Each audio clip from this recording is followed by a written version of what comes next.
Welcome to the PlaySlots4RealMoney.com podcast. I'm here with Alexander. So what's going on, Alexander? Hey, hi Brian. Yeah, not much. I mean, this life's going. I mean, I myself, I've personally been working on some of the side projects this week, so haven't really been paying a lot of attention to my kind of gaming affiliate websites, other than like the usual. But as we talked last week, things did start picking up in terms of commissions Yeah. after like the holiday season, which is obviously nice to see. So now you do a lot of soccer or football, right? Like the FIFA. Yes, that is one of, I would say, if we're talking about sports center content, then yeah, soccer, football, it's kind of the main thing for me, especially for the Nigerian website because it's quite popular there. And I also cover topics related to their local leagues as well. Hmm, it's interesting. When's the actual season start and end for that? I mean, their local one. Yeah.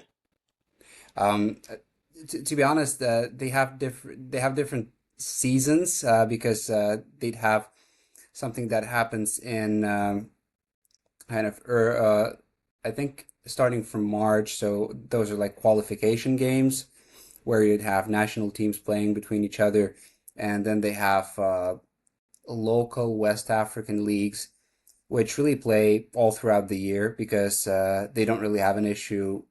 Well, they don't really have that much of an issue with weather over there, so they're really able to play all year long.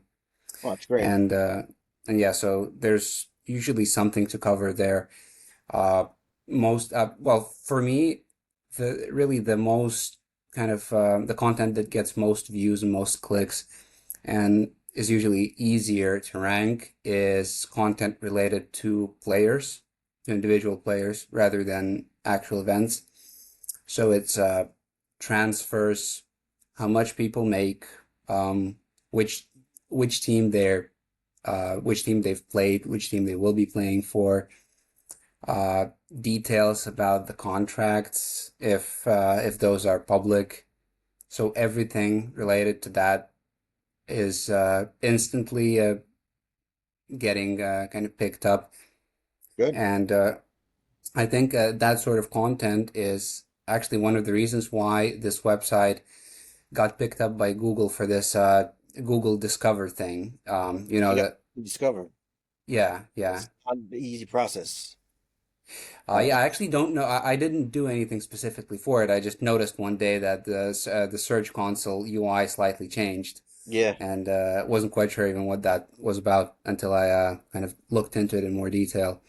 But yeah, no, I think that that's kind of the content that Google pushes on Discover the most. Things about players. I don't know, a wedding, anything really.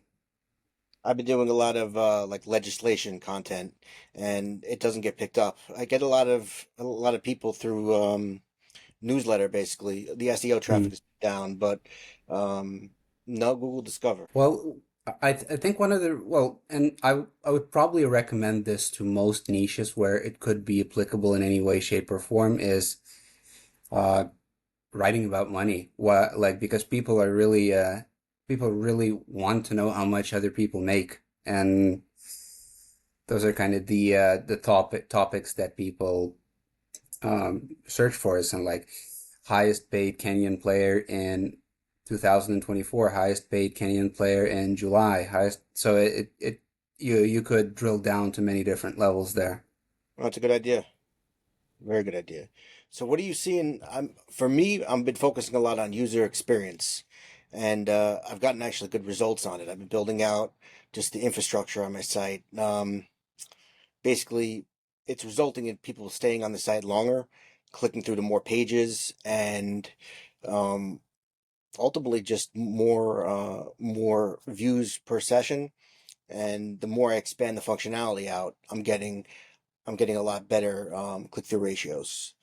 Have you seen anything like that yourself?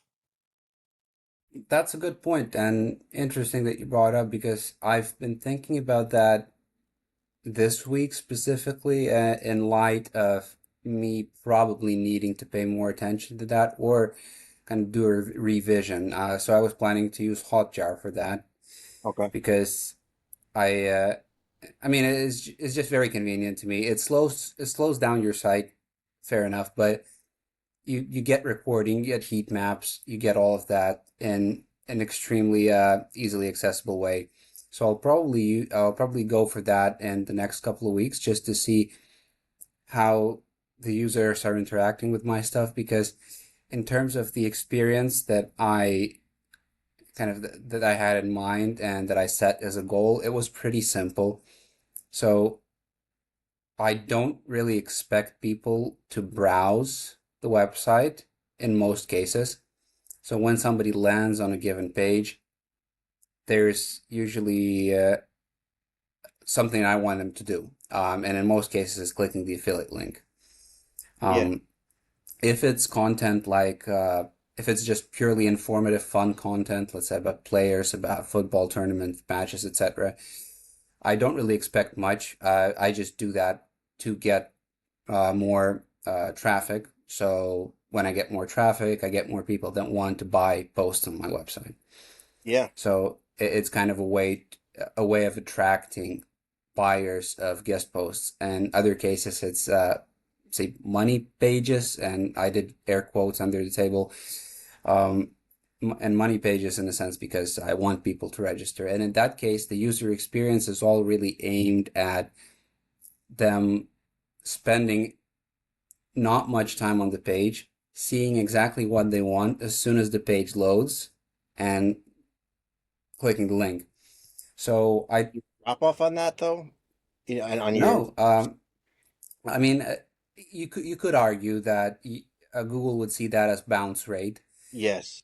could be, but there's another factor at play, being the last click on the search. And if you get to pull that off, I think the rest isn't that relevant. Hmm. No, it's good. So what else have you been experimenting with SEO wise? Yeah, actually, in terms of experimenting, I do have kind of a project where it's in that sort of phase, and that's a website that I launched fairly recently. It's targeting India, Hmm. and the idea I have there is that I'm not buying a link. I'm not buying links at all. I haven't bought a single link for that website, but instead, I'm redirecting expired domains. That's a powerful method.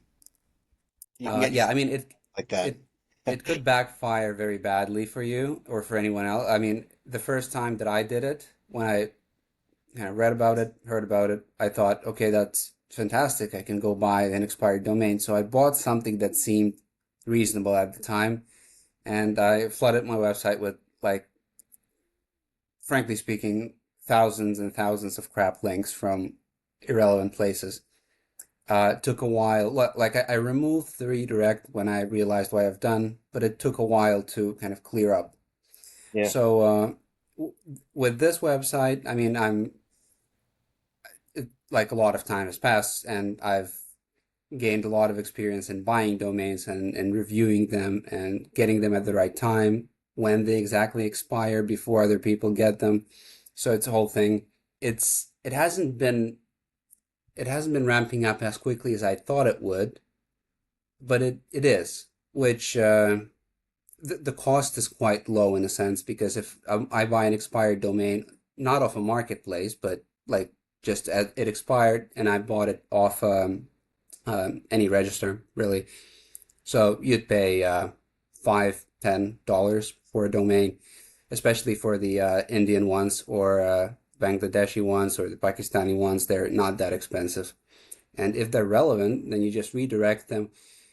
Maybe in some cases you create specific pages that would suit as a redirect target for that domain. So I'm Yeah. kind of I'm kind of experimenting with that as a buying older affiliate websites, buying older kind of well, cricket is very popular there, so buying older like cricket media websites.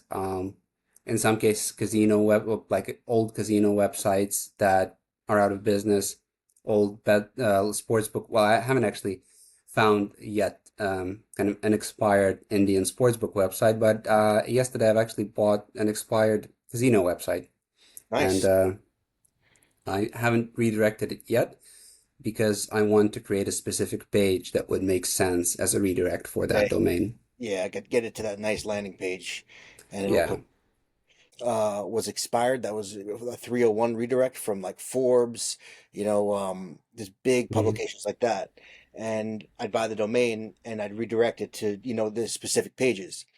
And I got a really good result on that. It did not end well. I will say that it was a site that was all slot machine related. It was a nice site, small, but it gave it a really really nice big bump. Uh, it lasted for a while. It was a couple years, but it definitely uh, it definitely saw its demise. I will say that. So uh, I'm I'm not even really doing much with links anymore. I'm really Hmm. trying to just focus on that user experience stuff. But hey, if you're getting the results out of it, that's excellent. Yeah, I am. And that I was curious about how I actually don't even mind if like if that backfires because I'm just curious to see how far can I push it without like buying everything, Yeah, but just buying things that matter. Well, like if something really ticks all my boxes, only then I buy it. yeah. It did actually have a very good run. It was I'm not going to say the name of the site, but it was just a slot machine review, had really good Mm. content, and I really really did a lot of research before I even bought the domains. And they were expensive too when I buy them. But you know what, it didn't matter in the long run because it was a separate domain and a separate IP and a separate Google Search Console. So, it got penalized. So, you're off to another one. It's just an experiment, really, like you were talking about. Yeah, same here. I mean, in terms of the content that I publish there, it's still it's still good. I mean, it's still all handwritten. So I kind of try to do well on that front in a sense if the content gets indexed and to make sure that it's kind of that the effort is there. Um, Interestingly enough, so I've recently read the 2025 Google's guidelines for EEAT content. Really? Um, it was quite a rabbit hole because it's a very long document, and I originally thought that I just like look up the keywords and the whole document that I'm interested in, and I ended up actually reading most of the thing. But yeah, let's pick it up next week.